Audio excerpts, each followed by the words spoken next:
नमस्कार. महागाई कमी करण्यात मोदी सरकार पास की फेल हे जाणून घेऊया आजच्या आपल्या व्हिडिओमध्ये. बहुत हुई जनता पर पेट्रोल डीजल की मार, अब की बार मोदी सरकार.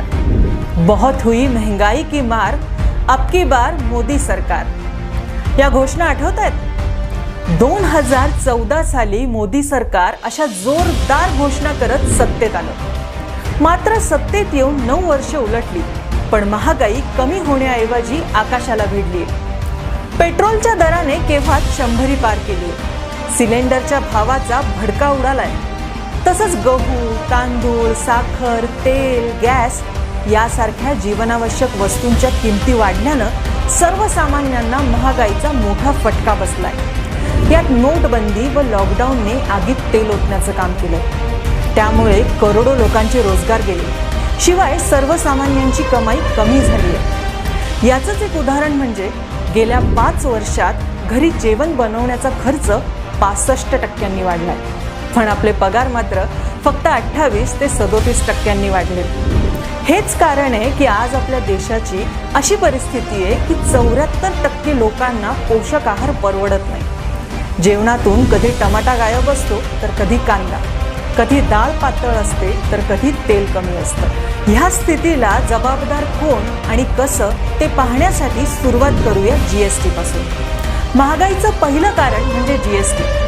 मोदी सरकार हे अन्न पदार्थांवर कर लावणारं आजवरचं पहिलं सरकार आहे. त्यांनी गहू, तांदूळ, धान्य, दही, मध, पनीर अशा खाद्यपदार्थांवरही हा कर लावलाय. लेकरांच्या शैक्षणिक साहित्यावर तसंच स्वयंपाकात लागणाऱ्या सुरीपासून ते LED दिव्यापर्यंत रोजच्या वापरातल्या कित्येक वस्तूंवर जीएसटी आकारला गेलाय. मोदी सरकारची आतापर्यंत जीएसटीतून एकूण कमाई 31 लाख कोटी इतकी आहे. महागाईचं दुसरं कारण म्हणजे घरगुती गॅसच्या वाढलेल्या किमती.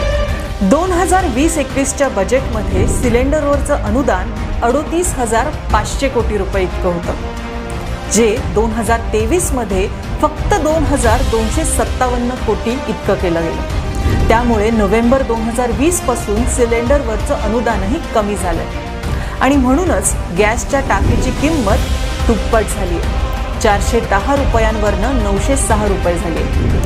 महागाईचं तिसरं कारण म्हणजे पेट्रोल डिझेलची दरवाढ. आपल्या सर्वांनाच माहिती आहे की मोदी सरकार सत्तेत येण्या अगोदर म्हणजे 2014 साली पेट्रोल 80 रुपये लिटर होतं, तर डिझेल 62 रुपये लिटर. आज तेच पेट्रोल 106 रुपये लिटर झालंय आणि डिझेल 93 रुपये लिटर झालंय. सरकारने याची अनेक कारणं सांगितली, जसं युक्रेन रशिया युद्धामुळे पेट्रोल डिझेलचे भाव वाढलेत, आंतरराष्ट्रीय बाजारात कच्च्या तेलाची भाववाढ झाली आहे, मोदी सरकारला मनमोहन सिंग सरकारने घेतलेल्या ऑइल बॉन्ड्सची परतफेड करावी लागते. एक एक करून आपण पाहूया की ही कारणं किती खरी होती आणि किती खोटी. महागाईचं सर्वात पहिलं कारण म्हणजे युक्रेन व रशियाचं युद्ध. खरं तर हे युद्ध कधी सुरू झालं हे आपल्याला पाहावं लागेल. 20 फेब्रुवारी 2022ला युद्ध सुरू झालं, पण पेट्रोल डिझेलचे भाव तर त्याच्या खूप अगोदरपासून वाढलेले आहेत. नोव्हेंबर 2021ला पेट्रोल 115 रुपये लिटर होतं आणि डिझेल 104 रुपये लिटर. त्यामुळे युद्ध हे कारण असूच शकत नाही. दुसरं कारण सांगितलं जातं, आंतरराष्ट्रीय बाजारात कच्च्या तेलाची भाववाढ. 2014च्या तुलनेत आज आंतरराष्ट्रीय बाजारातील कच्च्या तेलाचे भाव बरेच कमी आहेत. हे आकड्यांवरनं आपण पाहू शकतो. त्यामुळे हे साफ खोटं आहे की आंतरराष्ट्रीय बाजारात कच्च्या तेलाची भाववाढ झाली. आता येऊया तिसऱ्या कारणाकडे. मोदी सरकारला मनमोहन सिंग सरकारने घेतलेल्या ऑइल बॉन्ड्सची परतफेड करावी लागणं. खरं तर गेल्या 9 वर्षात मोदी सरकारने ऑइल बॉन्ड्ससाठी 1 लाख कोटी रुपये भरलेत, पण दुसरीकडे पेट्रोल डिझेलवरच्या उत्पादन करातून मोदी सरकारचं उत्पन्न हे 21 लाख कोटी म्हणजे 20 पट इतकं जास्त आहे. याचा सरळ अर्थ आहे की ऑइल बॉन्ड्सचं कारण हे केवळ जनतेची दिशाभूल आहे. जर आपल्याला सांगितलेली ही सर्व कारणं फसवी असतील तर मग इंधन दरवाढीचं खरं कारण काय आहे असा प्रश्न आपल्याला नक्कीच पडला असेल. तर इंधन दरवाढीचं खरं कारण आहे पेट्रोल डिझेलवर आकारलेल्या करांमध्ये केलेली वाढ. 2014च्या तुलनेत पेट्रोलवरचा कर दुप्पट तर डिझेलवरचा कर हा 4.5 पट इतका जास्त झाला. गेल्या 9 वर्षात मोदी सरकारला पेट्रोल डिझेलवरील उत्पादन करातून मिळालेला महसूल यात जर तेलावरील इतर कर आणि तेल कंपन्यांकडून मिळालेलं प्रॉफिट जोडलं तर सरकारची कमाई 31.5 लाख कोटी झाली आहे.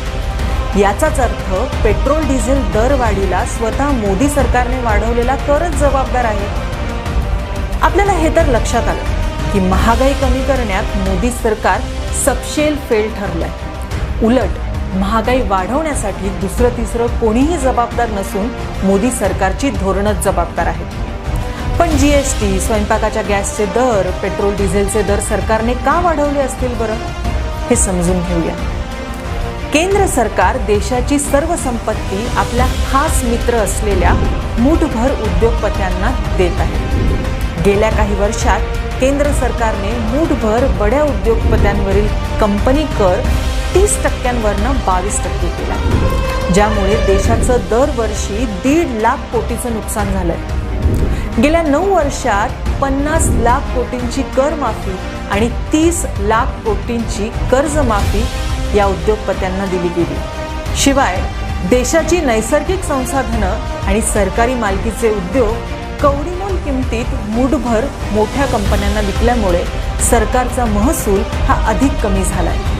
सरकार हा महसूल आता सामान्य जनतेवर कर वाढवून वसूल करत आहे. याचा सरळ अर्थ आहे की महागाई हे दुसरं तिसरं काही नसून सरकारने जनतेवर लावलेला अप्रत्यक्ष कर आहे. नागेश्वराला नागवून सोमेश्वराला वाट लावण्याचं काम सरकार करतंय.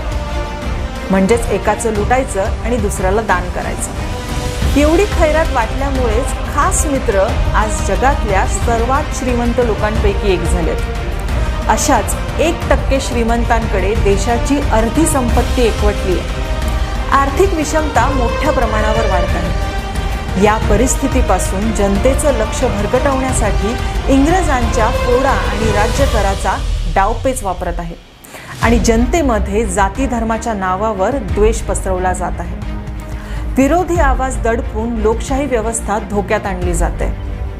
जर आपल्याला ही जनतेची लूट थांबवायची असेल आणि परत एकदा खऱ्या अर्थाने जनतेचे अच्छे दिन आणायचे असतील तर या जनता विरोधी सरकारला घरचा रस्ता दाखवल्याशिवाय पर्याय नाही.